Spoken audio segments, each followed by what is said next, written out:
Eclesiastes capítulo 7, versículo 14. Vamos ler o versículo e nós já oramos pela palavra. Diz assim: em tempo de paz e alegria, ser feliz e aproveita-os bem. Quando os maus dias chegarem, reflete.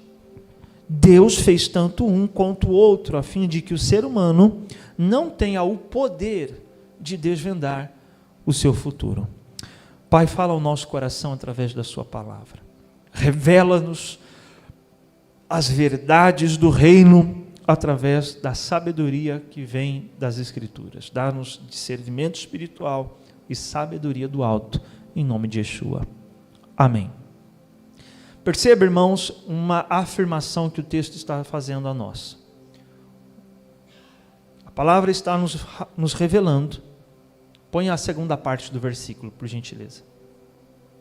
Aí na tela. Isso, passa aí, a segunda parte do versículo.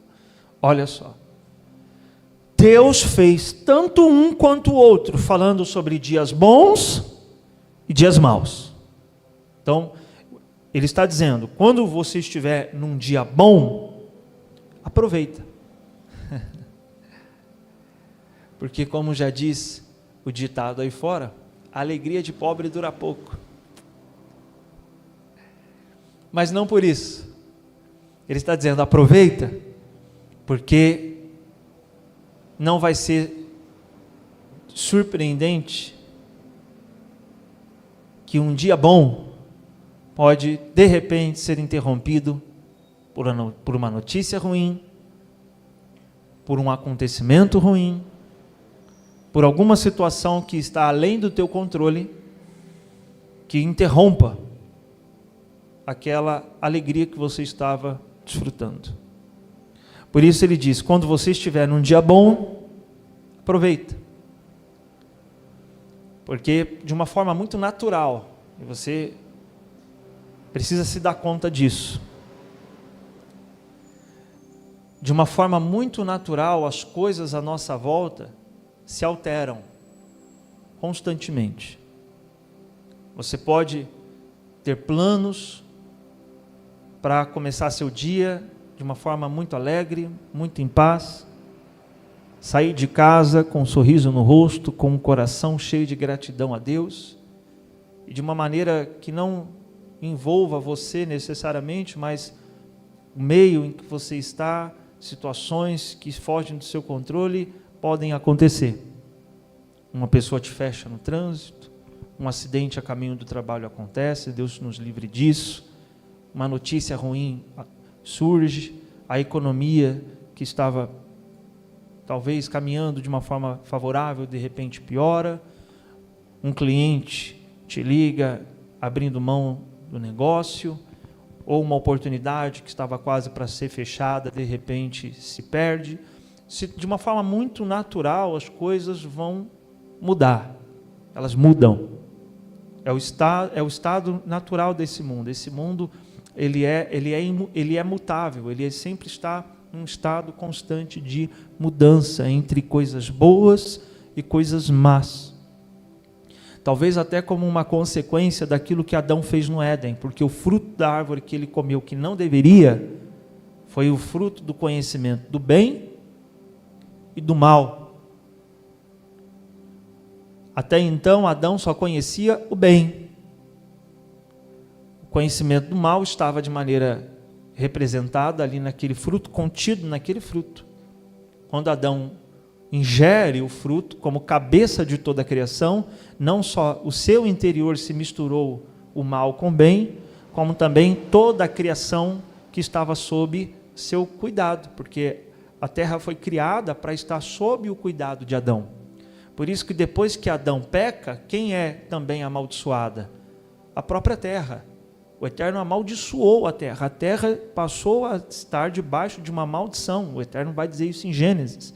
Mas o que a terra tem a ver com isso, se quem pecou foi Adão? Porque Adão era o cabeça da criação deste mundo, ele foi posto como governante de Deus nesta terra. Então, quando ele come do fruto do conhecimento do bem e do mal, essa realidade física e terrena na qual nós fomos colocados, também se misturou entre coisas boas e coisas más. Por isso, quando Paulo vai dizer sobre o sacrifício feito por Yeshua em Colossenses, ele vai dizer que não só foi estabelecido paz entre Deus e o homem, mas através de Yeshua será estabelecido paz em todo o universo, porque o universo ou a criação terrena foi posta, como Paulo também vai dizer em Romanos, numa condição de inutilidade. Então a terra se misturou entre coisas boas e coisas más, e você vai perceber isso em tudo que você for fazer, em tudo que você for realizar, tudo que você for conquistar, sempre vão ter coisas boas misturadas com coisas más. Você arruma um emprego, que maravilha, uma coisa boa, mas aí lá naquele local de trabalho vai ter alguém te perseguindo, é algo bom misturado com uma coisa má. Você consegue comprar um carro, que maravilha, é uma coisa boa, mas esse carro que é uma coisa boa, daqui a pouco acaba o óleo, ou o pneu fura, ou você corre risco de sofrer um acidente. São coisas boas misturadas com coisas más. Isso é também uma consequência do que Adão fez, ele misturou isso. Por isso que nós, por mais que possamos desfrutar de coisas boas, sempre vamos estar nos deparando de uma forma muito natural com coisas ruins. Então, por isso que nós não podemos ficar frustrados quando as coisas ruins acontecem, porque elas são comuns a esta vida em que estamos vivendo antes da era messiânica, antes de Yeshua vir.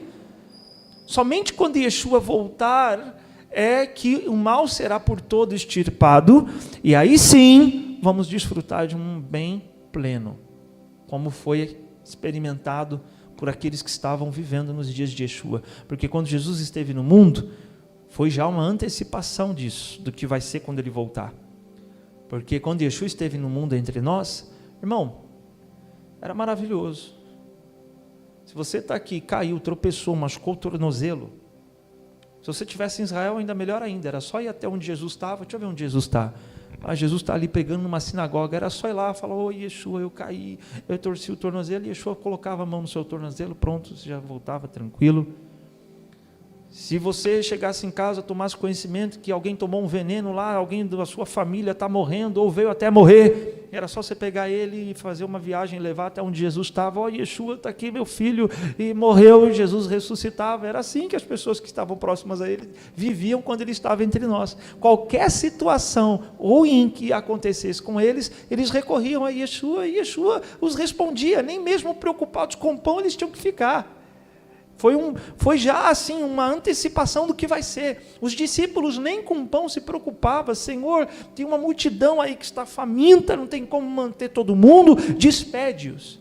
Irmão, Yeshua nem se preocupou, ele pegou 2 pães, 5 peixes e alimentou toda uma multidão.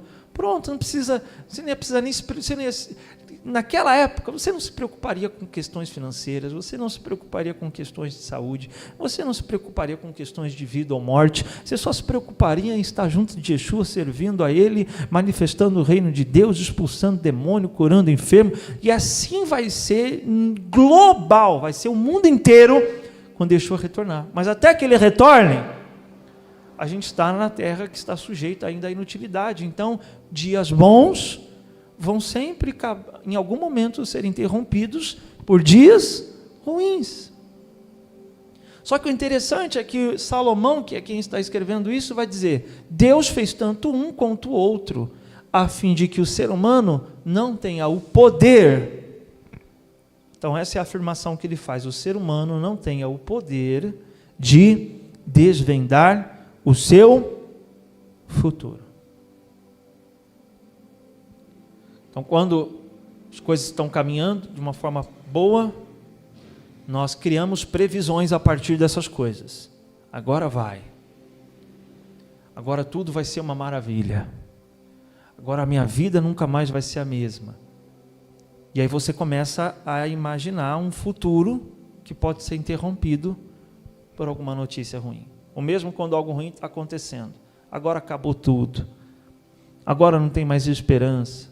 agora não tem mais o que fazer. Você começa a presumir seu futuro a partir de uma experiência ruim que você está tendo no presente. Aí, de repente, uma notícia boa chega, uma porta se abre, uma conquista aparece, algo muda e você percebe que você estava presumindo um futuro que não tem nada a ver com aquilo que Deus ia fazer. Porque o poder de desvendar o futuro, está dito na palavra de Deus, não foi dado ao ser humano, e Deus não quer isso. Isso que é interessante. Salomão está dizendo que Deus criou os dias bons e os dias maus para impedir o ser humano de desvendar o seu futuro, para impedi-lo. Ou seja, é como se Deus não queira, como se Deus não quer que o ser humano desvende seu futuro. Deus não quer que o ser humano saiba como vai ser seu futuro, porque uma vez que o ser humano tome conhecimento de como vai ser seu futuro, ele não vai mais se mover por uma confiança em Deus e por uma fé no eterno. Ele vai se mover por aquilo que ele viu. Você está entendendo ou não? Porque a fé é a certeza de coisas que não se vê, e a convicção de coisas que se esperam. Ou seja, ainda não aconteceu, eu não sei se vai acontecer, ou quando vai acontecer, eu não sei como vai ser, ou quando será, mas o Eterno quer que a gente crie uma expectativa de um futuro a partir de uma fé que temos nele, de uma confiança que temos nele, e não a partir de uma previsão. Então, muitas vezes, infelizmente, quando a gente começa um ano, a gente percebe isso. As pessoas ficam procurando meios de desvendarem como vai ser o ano seguinte. E muitas vezes as pessoas acabam confundindo profecia com adivinhação, achando que quando nós falamos que 2025 vai ser um ano frutífero, a gente está adivinhando que vai ser um ano frutífero. Quando nós falamos que 2025 vai ser um ano frutífero, nós não estamos adivinhando como vai ser o ano de 2025, mas nós estamos estabelecendo para 2025 um objetivo para o qual nos moveremos. É diferente, amém? Porque senão Deus estaria confuso. Porque a época que as igrejas declaram um monte de coisas para o ano é no início do ano. Tem igreja que fala que vai ser o ano disso, igreja que fala que vai ser o ano daquilo, outra igreja fala que vai ser o ano disso, e todas dizem que estão recebendo uma profecia de Deus. Então Deus está confuso, porque para uns ele fala que vai ser uma coisa, para outra igreja ele fala que vai ser outra coisa, e ninguém sabe exatamente como vai ser, porque não foi dado ao homem o poder de desvendar o seu futuro. O que nós podemos é nos mover em direção a algo que estabelecemos como objetivo. Diga amém. Por exemplo, Deus mostra para José que no Egito teriam 7 anos de fome e 7 anos de fartura. Na verdade, o contrário, 7 anos de fartura e depois 7 anos de fome. E José vai dizer a Faraó: Deus já decidiu que vai ser assim e não vai mudar mais. É isso aí, acabou. Só que mesmo sabendo, por profecia, que Deus decidiu mostrar como seria, é diferente de adivinhação, que é o homem tentando identificar ou adivinhar como vai ser. Ou há situações em que Deus dá a alguns homens o conhecimento do que vai acontecer. E diferente de quando os homens estão buscando adivinhar o que vai acontecer. Então, quando é Deus que revela, não é o homem que está buscando adivinhar como vai ser. Deus decidiu, em alguns momentos, mostrar para alguns homens o que vai acontecer ou não. E geralmente, quando Deus decide mostrar para alguns homens, quando Deus decide mostrar para os seus profetas, geralmente envolve uma nação, geralmente envolve algo muito maior do que a própria pessoa. Então tem gente que acha que Deus vai usar o profeta para adivinhar o futuro dela. Mas quando Deus usa profetas para mostrar como vai ser os dias que estão por vir, geralmente é para mostrar coisas ou situações que envolvem ou uma nação inteira, ou o povo dele, ou alguma situação muito maior do que um único indivíduo. Você está entendendo aí ou não? Então, quando o Eterno decide mostrar, ele decide mostrar o que ia acontecer, José poderia cruzar os braços e falar: então realmente não tem o que fazer. Mas não, ele vai se mover para que durante os 7 primeiros anos de fartura, o Egito usasse estratégias para que quando chegasse os anos de miséria, eles pudessem sobreviver. Ou seja, Nós não podemos, muitas vezes, mudar o que Deus já decidiu fazer no futuro. Mas nós podemos nos mover em direção a algo que estabelecemos como objetivo dentro do futuro que está diante de nós. Amém? Você está entendendo ou não? Então é diferente. Então o Eterno, ele proibiu o ser humano de adivinhar seu futuro. Então a gente não pode tentar de alguma forma ficar adivinhando como vai ser o ano, ou adivinhando como vão ser os próximos meses. O que nós devemos é estabelecer já no início desse ano, que terão dias bons, eu não tenho dúvida, mas eu também sei que terão dias maus. Mas eu sei que tanto nos dias bons quanto nos dias maus o Eterno continuará conosco, porque Yeshua disse: no mundo tereis tribulações. E quanto mais nos aproximamos, quanto mais avançamos no tempo, irmãos, mais próximos dos últimos dias ficamos. Nós temos dito isso aqui. Yeshua disse que nos últimos dias, ou quanto mais próximo estiver a sua vinda, menos o amor das pessoas se manifestará por ele e pelo próximo. Que nos últimos dias, Paulo vai dizer para Timóteo, serão dias maus. Os homens amarão a si mesmos, serão mais amigos dos prazeres do que amigos de Deus. Ou seja, serão dias maus em que sentido? As pessoas se tornarão piores. Então nós, às vezes, queremos ficar adivinhando coisas maravilhosas para o que está diante de nós, quando o que a palavra de Deus nos já antecipa é que quanto mais próximo dos últimos dias nos aproximamos, mais difícil as coisas vão se tornando. Mas o que nós podemos afirmar com toda a certeza e convicção é que mesmo diante das tribulações que estão adiante de nós, Yeshua também disse de forma muito certeira: eu estarei convosco todos os dias das vossas vidas, até a consumação dos séculos. Se Eclesiastes está nos dizendo que Deus fez dias bons e Deus fez dias maus, e Yeshua também afirma que tanto nos dias bons quanto nos dias maus, Ele estará conosco. Por isso Ele afirma dessa maneira: eu estarei convosco todos os dias. Por que Ele somente não disse estarei convosco, mas Ele fez questão de afirmar todos os dias? Porque Ele sabe que há dias que vão ser bons e há dias que vão ser maus, mas tanto nos dias bons quanto nos maus, nós não devemos nos esquecer de uma coisa que é certa: Ele estará conosco todos os dias. Isso eu posso afirmar para 2025, porque é a palavra de Yeshua a nosso respeito. Amém? Eu posso afirmar isso. Ele estará com você todos os dias. Que terão dias bons, mas que também terão dias maus. Levítico 19:31, põe aí na tela, Suader, por gentileza, rapidinho. Vamos só ver aqui alguns textos. Levítico capítulo 19, versículo 31.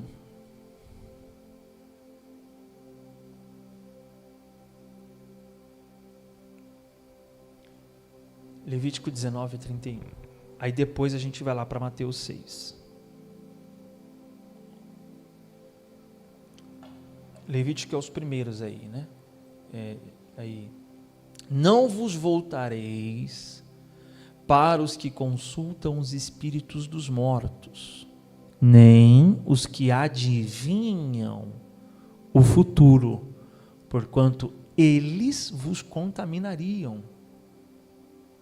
Eu sou o Senhor vosso Deus. Então, veja que o Eterno estabelece um mandamento, impedindo o ser humano de querer adivinhar o seu futuro. O livro de Atos nos mostra uma ocasião que Paulo estava indo ao templo e uma jovem tomada de um espírito de adivinhação arrecadava lucro para as pessoas, para os homens que eram senhores daquela jovem. E Paulo vai repreender aquele espírito, mostrando que era um demônio. E o demônio sai dela e ela não consegue mais adivinhar nada. Então, muitas vezes, essa tentativa de querer adivinhar o futuro pode ser, na verdade, uma manifestação demoníaca. A gente tem que ter muito cuidado, meus irmãos. Existem demônios atuando através de falsos profetas, que na verdade não são profetas, são adivinhos, que estão ganhando espaço dentro da igreja pela ânsia que as pessoas têm de adivinharem seu futuro.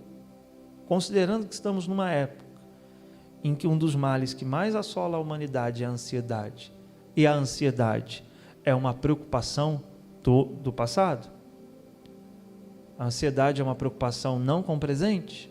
A ansiedade é uma preocupação com o quê? Com o futuro. A pessoa ansiosa é a pessoa que está sofrendo no presente por algo que ela nem sabe se vai acontecer no futuro. Então, como o diabo sabe que as pessoas que estão sendo tomadas por uma ansiedade, e não são poucas, a grande maioria da humanidade na atualidade sofre de ansiedade, que é uma preocupação com o futuro, então ele consegue enredar as pessoas usando homens e mulheres para adivinhar o futuro. Porque se tem algo que uma pessoa ansiosa quer descobrir, é o seu futuro. Se tem algo que uma pessoa ansiosa quer saber como vai ser, é o seu futuro.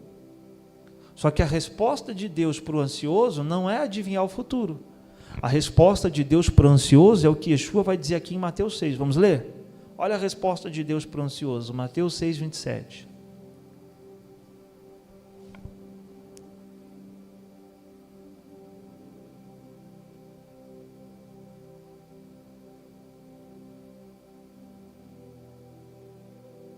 Mateus 6, 27.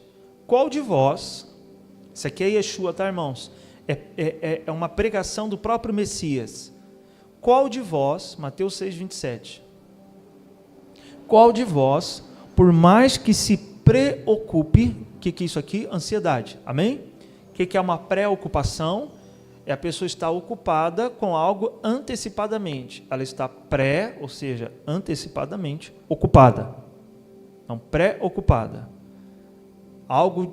Ela está ocupada hoje com algo do amanhã, do mês que vem, do ano de 2025, ela já está preocupada.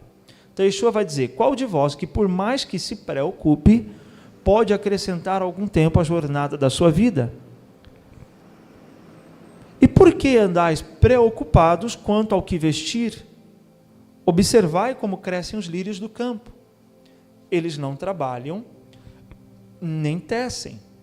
Eu, contudo, vos asseguro que nem Salomão, em todo o esplendor de sua glória, vestiu-se como um deles. Então, se Deus veste assim a erva do campo, que hoje existe e amanhã é lançada ao fogo, quanto mais a vós outros, homens de pequena fé. Agora, olha o versículo 33. A resposta de Deus para o ansioso. Buscai assim, em primeiro lugar, o reino de Deus e a sua justiça, e todas essas coisas vos serão acrescentadas. 34. Portanto, não vos preocupeis com o dia de amanhã, pois o amanhã trará suas próprias preocupações. É suficiente o mal que cada dia traz em si mesmo. Está vendo que Yeshua está afirmando que é comum a esta realidade terrena, a este mundo como ele é hoje, algo de mal misturado com as coisas boas que nos acontecem. Por isso a resposta dele ao ansioso não é tentar adivinhar como vai ser o amanhã. É no hoje buscar em primeiro lugar o reino de Deus. E quando chegar o amanhã, ele continua priorizando o reino de Deus. Dia após dia. E dia após dia, Deus vai acrescentando o que vestir, o que comer, como se sustentar, ele vai acrescentando, essas demais coisas, ele vai acrescentando, elas vêm como uma consequência de estarmos buscando o reino de Deus, e é quem está falando isso é Yeshua. Ele está revelando uma dinâmica do mundo espiritual. Lembra que eu disse inicialmente que nós somos pessoas de fé e não nos movemos naturalmente, mas espiritualmente? Como que nos movemos espiritualmente? Entendendo, irmãos, que quando nós priorizamos de fato o reino de Deus em primeiro lugar, as demais coisas vão corresponder aos que estão buscando o reino de Deus. Sabe por que Yeshua diz isso? Porque as coisas devem servir ao reino. E por isso que os que estão buscando o reino terão a seu dispor essas coisas, que servirão a eles, porque eles estão servindo aos propósitos do reino. Por isso a resposta de Yeshua ansioso não é adivinhar o futuro, é buscar o reino. Olha que interessante, irmãos. Vamos para o profeta Isaías agora aqui na tela. Se você quiser, seria até interessante você marcar esse texto que é muito forte. É Isaías, eu vou ler primeiro Isaías 46:10, mas se você quiser, você pode ler comigo ou tomar nota aí de Isaías 8:19. Nós vamos ler depois. Isaías 8:19. Primeiro vamos ler Isaías 46, versículo 10. Eu sempre enfatizo quando são palavras dos apóstolos ou são palavras dos profetas, e quando são palavras que quem está anunciando é o próprio Deus. As pessoas tendem a, qualquer versículo que elas leem da Bíblia, achar que é Deus falando. Nem todos os versículos da Bíblia está ecoando a voz de Deus. Existem versículos da Bíblia que quem está falando ali pode ser um apóstolo por inspiração divina. Mas uma coisa, irmãos, é quando alguém falou por inspiração divina, e outra coisa é quando foi o próprio Deus que estava falando. Amém? Que é o caso aqui que nós lemos nos profetas. É o próprio Deus comunicando na boca do profeta. Quando você lê, por exemplo, Mateus 4, que diz assim: se tu és mesmo o Filho de Deus, transforma estas pedras em pães. Quem é que disse isso? Satanás. E onde está uma fala de Satanás? Na Bíblia. Imagina você ler esse versículo e falar, Deus está falando. Não, ali não é Deus que está falando. Quem é que está falando? É o diabo. O diabo falando em um versículo da Bíblia. Sim, ele falou em um versículo da Bíblia. Mateus 4, é registrada uma fala do diabo. Transforma essas pedras em pães. É uma fala do diabo. Quer ver uma outra fala do diabo que está registrada na Bíblia, que muitas pessoas atribuem a Deus de uma forma indireta? Tudo isso te darei se prostrado me adorares. Quem disse isso? Diabo. Quem é que promete dar as coisas do mundo em troca de adoração? É Deus? Não, mas tem gente achando que Deus promete as coisas do mundo em troca de adoração. Mas quem disse isso não foi Deus. Quem disse isso foi quem? Foi o diabo. Está na Bíblia? Tá, mas quem falou não foi Deus. Então, por isso que eu gosto de enfatizar, quando nós vamos ler algo, que eu posso afirmar que é o próprio Deus realmente que está falando. É o caso aqui do que vamos ler em Isaías capítulo 46, versículo 10. Os textos dos profetas sempre começam assim: assim diz o Senhor. Então era o próprio Deus falando na boca do profeta. Isaías 46, versículo 10 diz: desde o princípio anunciei o futuro, desde a antiguidade aquilo que ainda não acontecera, eu afirmo. O meu propósito será realizado, certamente farei tudo o que me apraz. Volta para o início do versículo: desde o princípio anunciei o futuro. Ou seja, o Eterno, ele tem o controle do futuro, porque ele já o anunciou desde o princípio. Então, está nas mãos de quem? De Deus. 2025 está nas mãos de quem? De Deus. O que está por vir está nas mãos de quem? De Deus. Claro que nós podemos nos mover em direção a algo que desejamos realizar, como José se moveu para que os 7 anos de fome não fosse acabar com o Egito. Então nós temos que nos mover, mas certos de que Deus tem o controle do que está por vir. Amém? Olha só então, o que devemos fazer? Porque parece uma coisa assim, poxa, então não tem mais o que fazer, tem nada para fazer. Se Deus já anunciou como vai ser, então não adianta fazer mais nada, não adianta se alinhar com nada, não adianta planejar nada, Deus já decidiu o que vai fazer. Não é verdade, existem algumas coisas que nós podemos fazer. Uma delas, como eu disse e repito, José planejou como seriam os anos de fome, para que o Egito não acabasse. Então, por mais que Yeshua já tenha dito que os últimos dias serão maus, nós podemos nos mover e planejar estratégias para que venhamos passar por esses dias da melhor forma possível. Mas uma coisa que realmente precisamos fazer está aqui no profeta Isaías capítulo 8, versículo 19. Olha que forte. Quando alguém estiver tentando adivinhar o futuro, para saber o que vai ser do seu futuro, o profeta vai nos dizer o que realmente devemos fazer. E o que realmente devemos fazer não é ficar tentando adivinhar como vai ser o ano, é nos mover dentro do que ele vai falar aqui em Isaías capítulo 8, no versículo 19. Quando vos disserem, e de consultar algum médio que fale com os espíritos, adivinho, ou alguém que saiba murmurar encantamentos. Então, olha que interessante. O Eterno está reconhecendo que existem pessoas que vão se aproximar do povo dele dizendo o seguinte: ó, vamos lá atrás de alguém que adivinhe, vamos lá atrás de alguém que saiba usar de uma artimanha, de um encantamento, para que anuncie como vão ser os próximos dias, para que influencie como vão ser os próximos dias. E tem gente, irmão, que procura isso. Tem gente que está atrás de algum ato profético, tem gente que está atrás de alguma campanha, tem gente que está atrás de algum propósito forte, que vai abençoar o seu ano de 2025. Então o Eterno está dizendo: olha, quando alguém vos disser, ó, vamos atrás de alguém que adivinhe, vamos atrás de alguém que saiba fazer encantamentos para adivinhar o futuro, porquanto o povo costuma recorrer aos seus deuses e aos mortos em favor dos vivos. 20. Respondereis, olha aí o que de fato devemos fazer. O que se deve fazer é consultar a lei e os ensinamentos. Se eles não falarem de acordo com essa palavra, certamente jamais poderão ver a luz. Ou seja, o que realmente devemos fazer quando estivermos preocupados com o nosso futuro? Consulte a instrução do Eterno, a lei de Deus, os ensinamentos contidos na palavra do Altíssimo. Aqui, meus irmãos, está o que vai nortear o seu 2025, seu 2026, seu 2027, seu 2028, está na palavra do Eterno. Por isso que o profeta Isaías diz: ao invés de ir atrás de um adivinho, consultem a lei, consultem os ensinamentos, porque lei é ensinamento. Lei não é só um conjunto de regras do que pode ou do que não pode.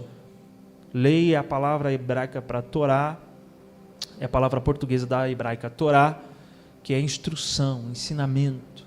Olha que interessante, Paulo vai dizer em 2 Timóteo capítulo 3, vamos ler aí por gentileza, seria interessante até você ler comigo na sua Bíblia, nós já vamos orar. 2 Timóteo capítulo 3,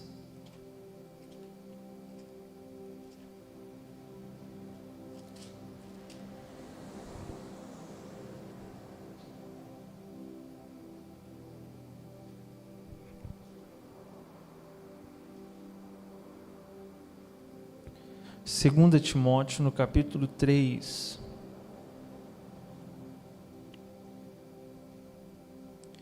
lá no versículo 13,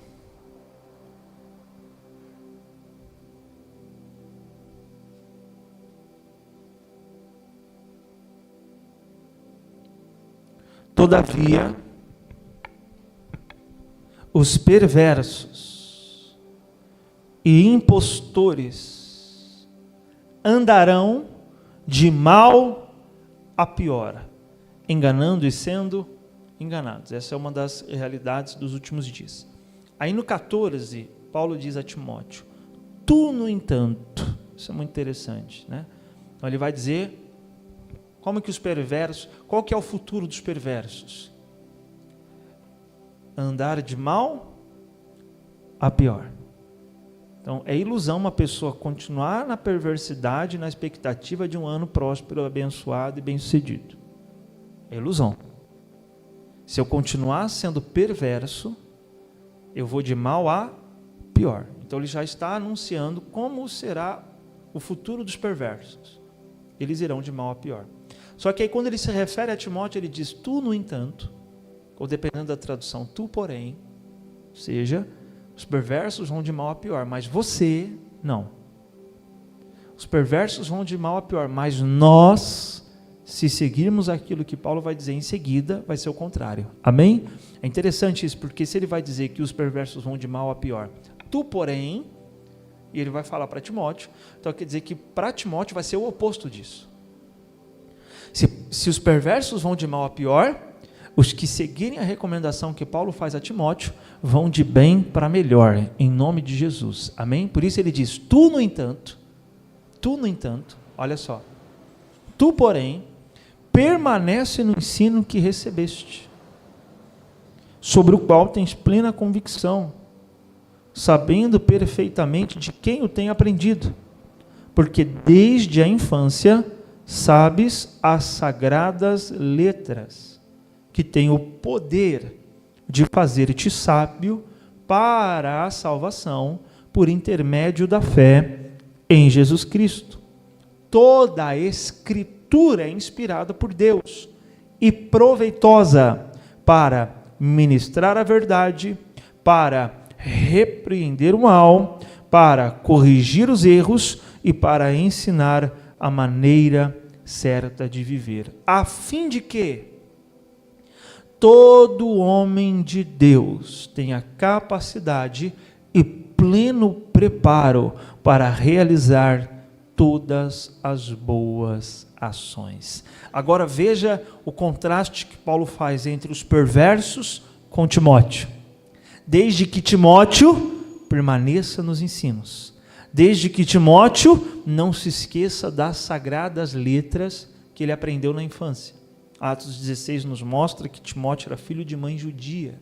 Certamente as sagradas letras é uma referência que Paulo está usando para referir-se à Bíblia, que Paulo tinha que Timóteo tinha em sua infância, a lei de Deus, os profetas e os demais escritos. Paulo, referindo-se à palavra de Deus, diz para Timóteo: se você permanecer nela, se você meditar nela, se você insistir nela, olha a diferença.